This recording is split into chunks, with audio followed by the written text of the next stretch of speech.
Morning, कैसे हो? तो देखो आज हम लोग पढ़ने वाले हैं संघीय विधायिका और संसद। क्या पढ़ेंगे? इसमें सबसे पहले हम लोग को जानना है कि संसद क्या होता है। संसद क्या होता है? तो संसद भारत का एक सर्वोच्च विधायिका निकाय है, ठीक है, जिसमें राष्ट्रपति, राज्यसभा और लोकसभा शामिल होते हैं, उसे हम संसद कहते हैं। ठीक है, भारत का सर्वोच्च विधायिका निकाय है जिसमें राष्ट्रपति, राज्यसभा और लोकसभा शामिल होते हैं, उसे क्या कहते हैं? संसद। संसद के 2 सदन होते हैं। कितने सदन होते हैं? 2। जो पहला सदन है उसका नाम है लोकसभा। कौन सभा? लोकसभा। और दूसरा जो सदन है उसका नाम है राज्यसभा। ठीक है, अब हम लोग जानेंगे कि लोकसभा जो होता है उसको कई नामों से हम लोग जानते हैं। ठीक है, इसको हम लोग बोलते हैं कौन सदन? प्रथम सदन ही बोलते हैं। कौन सदन बोलते हैं? प्रथम सदन बोलते हैं। ठीक है, और इसको एक और नाम है जिसको हम लोग बोलते हैं लोकप्रिय सदन। कौन सदन? लोकप्रिय सदन। लोकप्रिय सदन बोलते हैं। ठीक है, और इसको एक और हम लोग बोल सकते हैं जिसको बोलते हैं प्रतिनिधि सभा। क्या बोलते हैं? प्रतिनिधि सभा। इसको और हम लोग बोल सकते हैं, ठीक है, इसको क्या क्या नाम से जानते हैं? प्रथम सदन के नाम से, लोकसभा लोकप्रिय सदन के नाम से और प्रतिनिधि सभा। और इसके एक नाम से और जानते हैं जिसको हम बोलते हैं निम्न सदन। कौन सदन? निम्न सदन। निम्न सदन। अगर तुम लोग से पूछा जाए, क्या पूछा जाए कि लोकसभा को किस नाम से जानते हैं, किस किस नामों से जानते हैं, तो बोलना है कि इनको हम प्रथम सदन के नाम से भी जानते हैं, प्रतिनिधि सभा के भी नाम से जानते हैं, लोकप्रिय सदन के भी नाम से जानते हैं और निम्न सदन के नाम से जानते हैं। ठीक है, अब हम लोग संसद के 2 सदन होते हैं। कितने सदन होते हैं? 2। पहला सदन का नाम क्या है? और दूसरा सदन का नाम क्या है? राज्यसभा।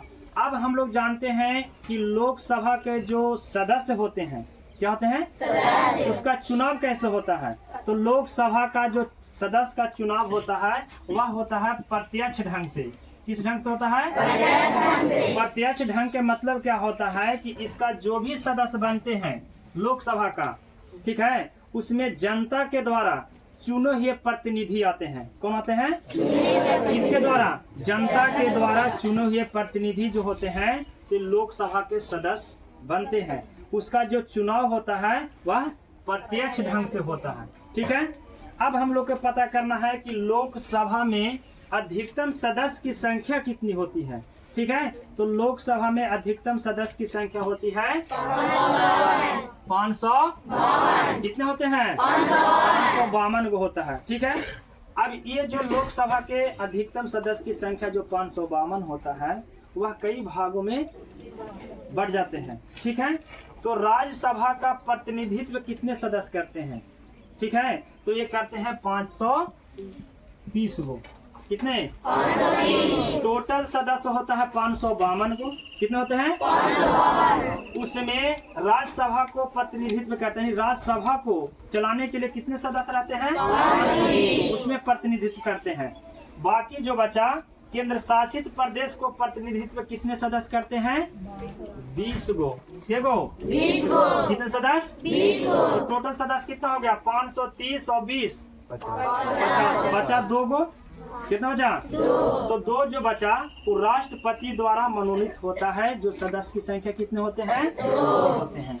ठीक है, एक बार फिर से हम लोग जानते हैं लोकसभा को चुनाव किस ढंग से होता है? ठीक है, लोकसभा का अधिकतम सदस्य की संख्या कितनी? 552 होती है। राज्यसभा का प्रतिनिधित्व कितने सदस्य? केंद्र शासित प्रदेश के प्रतिनिधित्व कितने सदस्य? और राष्ट्रपति कितने सदस्य? 2। तो टोटल हो गया 552। ठीक है, अब आगे हम लोग जानेंगे कि लोकसभा के जो सदस्य होते हैं उनका योग्यता क्या होना चाहिए, कार्यकाल क्या होना चाहिए, इसकी वेतन कितना होता है। ठीक है, तो अभी देखो लोकसभा का योग्यता क्या पढ़ेंगे अब हम लोग। लोकसभा का योग्यता क्या होती है। पहला योग्यता क्या होनी चाहिए, वह भारत का नागरिक होना चाहिए, किसी दूसरी जगह का नहीं होना चाहिए, सिर्फ कहाँ का होना चाहिए। पहला होगा कि भारत का नागरिक होना चाहिए, ठीक है। दूसरा क्या होता है कि कम से कम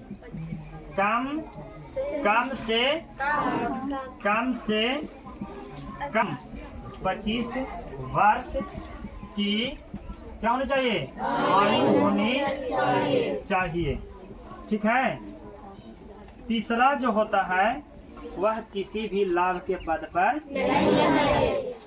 किसी भी लाभ के पद पर नहीं होना चाहिए, ठीक है। एक बार तो लोग सबको बोलना है सभी को कि बताओ लोकसभा के सदस्य की योग्यता क्या होती है। पहला योग्यता क्या होनी चाहिए, दूसरा योग्यता क्या होनी चाहिए,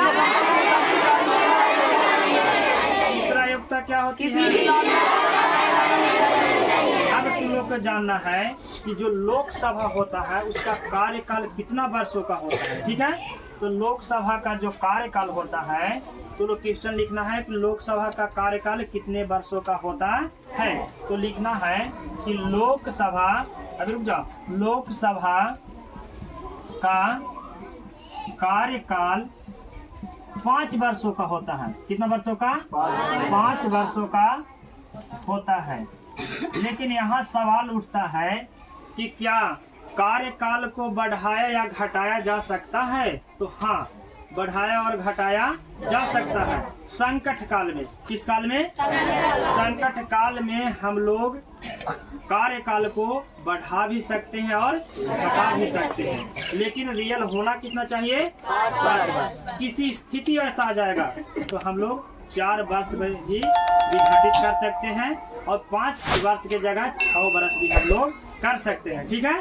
अब आगे हम लोग जानेंगे कि इसका जो लोकसभा सबसे पहले कब समय से पहले विघटित हुआ था, ठीक है, और कब 5 वर्ष से 6 वर्ष कर दिया गया था। बताएंगे कि लोकसभा में अनुसूचित जनजाति के लिए 47 स्थान क्या किया गया है, यानी कहने का मतलब कि 84 स्थान सिर्फ रहेगा अनुसूचित जनजाति के लिए और अनुसूचित जनजाति के लिए 47 स्थान सुरक्षित रखा गया है।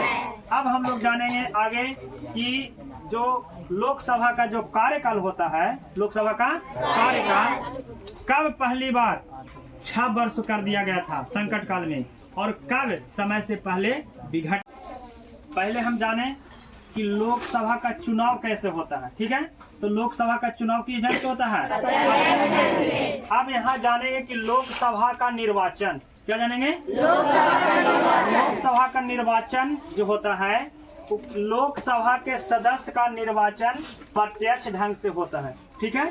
लेकिन इसको मताधिकार करता कौन है, जिसका उम्र कितना वर्ष होना चाहिए, 18 वर्ष या उससे अधिक होना चाहिए, उससे कम नहीं होना चाहिए। 18 वर्ष से चाहे जितना ऊपर हो जाए वो मताधिकार कर सकता है, अपना मत को दे सकता है।